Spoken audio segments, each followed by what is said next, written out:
এটা হচ্ছে আমাদের সেন্ট্রিফিউজ মেশিন, ব্লাড সেন্ট্রিফিউজ করার নিয়ম।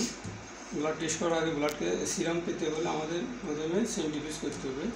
এই সেন্ট্রিফিউজ মেশিন ওপেন করলাম,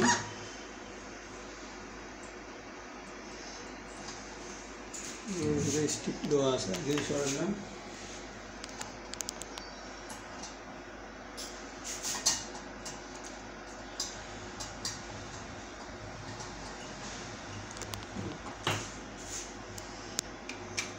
আমরা ব্লাড সেন্ট্রিফিউজ দেবো, ব্লাড আর ওয়াটার দুটো সমান সমান করে নিশ্চয়ই আমরা কি জন্য ব্যালেন্স ঠিক রাখার জন্য।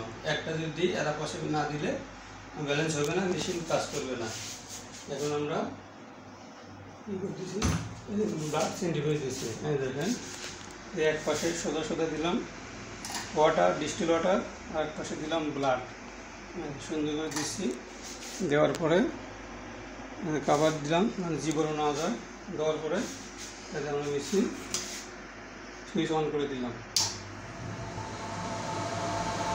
দিয়ে পরে টাইমিং আছে, ওই স্টপ ওয়াচ আছে, দিয়ে আমরা 5 মিনিট আমরা দিয়ে রাখবো। 5 মিনিট পর আমরা আবার RM কত 4000 RPM 4000 RPM সেন্ট্রিফিউজ দিল। এখন আমরা 5 মিনিট চলবে, এটা 5 মিনিট পর উঠাবো।